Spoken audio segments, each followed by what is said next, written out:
जय जगन्नाथ दोस्तों। 1975 से हर साल 8 मार्च को इंटरनेशनल वुमेन्स डे सेलिब्रेट किया जाता है और इसका निष्पत्ति यूनाइटेड नेशन के द्वारा ही लिया गया था। लेकिन मुझे लगता है कि इस दिन को मनाकर हम लोग समाज को ये संदेश दे रहे हैं कि सारे विश्व में महिलाएं बहुत ही वल्नरेबल है।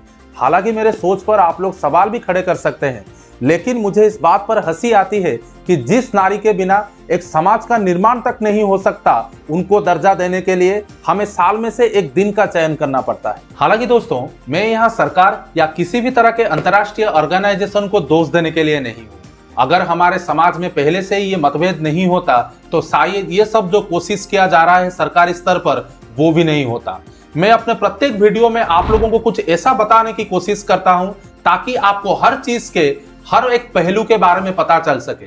उम्मीद करता हूं आप लोग मेरे चैनल को सब्सक्राइब करेंगे ताकि इस तरह के वीडियो मैं आप लोगों के सामने ला सकूं। इंटरनेशनल वुमेन्स डे क्यों सेलिब्रेट किया जाता है ये मैं आपको वीडियो के दौरान ही बताऊंगा।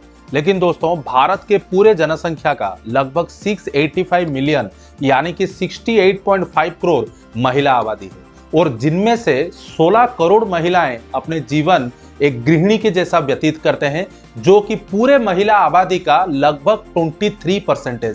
Female labour force participation rate यानी कि 15 साल या उससे अधिक आयु की कितनी महिलाएं आर्थिक रूप से सक्रिय हैं। जब इस आंकड़े पर दोस्तों मैंने नजर डाला, then totally I was shocked. पिछले एक दशक में ये आंकड़ा धीरे धीरे करके कम हो रहा है, जबकि 2011 में ये 24.51% था। 2021 में ये घटकर 19.23% तक पहुंच चुका है। तो यहाँ पे एक बात हमारे लिए चिंताजनक है कि हर दिन हम लोग जो नए नए तकनीक और टेक्नोलॉजी का इतना सारे आविष्कार कर रहे हैं, पर ये हमारे समाज का एक पर्टिकुलर सेक्शन का डेवलप ही नहीं कर पा रहा है। तो आइए यहाँ जानते हैं कि महिलाओं की सबसे बड़ी आबादी जो घर को संभालने में लगी है, उनके ऊपर सरकार की क्या राय है।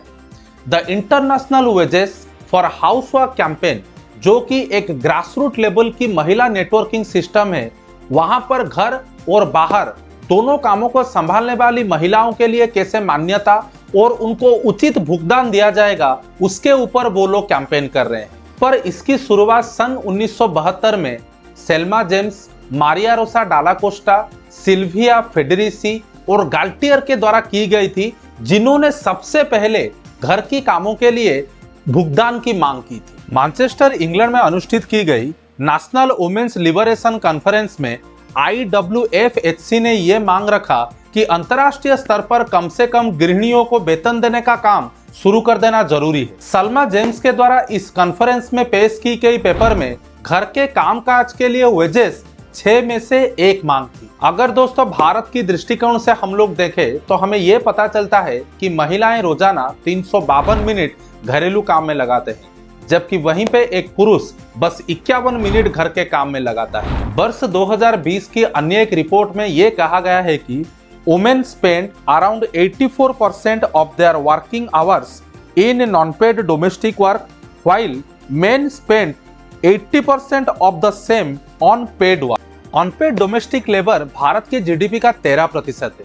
लगभग 49% महिलाएं घरेलू कामकाज के जरिए भारत के जीडीपी में योगदान देते हैं, लेकिन दोस्तों उनकी गिनती कभी की ही नहीं जाती। थप्पड़ मूवी में अमृता के किरदार में तापसी पानू को जरा याद करिए, जो कि अपने पति के लिए सब कुछ कर रही थी, पर थप्पड़ पड़ने के बाद जब वो घर छोड़ के चली गई, उसके बाद उनके पति के द्वारा एक कॉफी भी बनाना मुश्किल हो गया। तो ये है दोस्तों एक हाउसवाइफ का महत्व इसी दुनिया में। आप लोग दोस्तों ये सोच रहे होंगे कि इंटरनेशनल डे के टॉपिक में मैं ये सब बातें क्यों बोल रहा हूँ, क्योंकि इसी तरह का नजरिया होना दोस्तों हमारे समाज के लिए जरूरी है।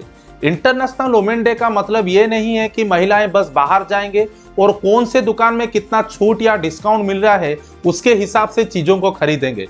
महिलाओं को या हमारे समाज को ये समझना जरूरी है कि इतने सालों से जिस दिन को हम लोग मना रहे हैं, उसके बाद भी हमारे देश में, ये सारे विश्व में हमारे वुमेन अभी तक इतने वल्नरेबल क्यों। अभी चलिए जानते हैं कि इस इंटरनेशनल वुमेन डे का शुरुआत दोस्तों कहां से हुआ। सुजन बी एंथोनी एक अमेरिकी पॉलिटिकल एक्टिविस्ट थी and also an advocate of women rights, जिन्होंने अमेरिकी गृह युद्ध के बाद 14 अमेंडमेंट के लिए लड़ाई लड़ी, जिसका उद्देश्य सभी मूल निवासी और नेचुरलाइज्ड अमेरिकियों को इस उम्मीद में नागरिकता प्रदान करना था जिसमें सफरेज राइट शामिल हो। 1868 में दोस्तों 14th अमेंडमेंट की पुष्टि कर दी गई, लेकिन इसके बाद भी लोगों का वोटिंग राइट्स को सुरक्षित नहीं कर पाया गया। इसीलिए इसके एक साल बाद औरतों के लिए लड़ाई को जारी रखने के लिए एलिजाबेथ केडी स्टैंटो और सुजैन बी एंथनी के द्वारा नेशनल वुमेन सफरेज एसोसिएशन स्थापना कर दी गई। सन 1900 के शुरुआत में महिलाओं को सैलरी इनइक्वालिटी और वोटिंग राइट्स की कमी का सामना करना पड़ रहा था। इन सभी के जवाब में लगभग 15,000 महिलाएं 1908 में अपने मांग को लेकर न्यूयॉर्क शहर में एक मार्च निकाले।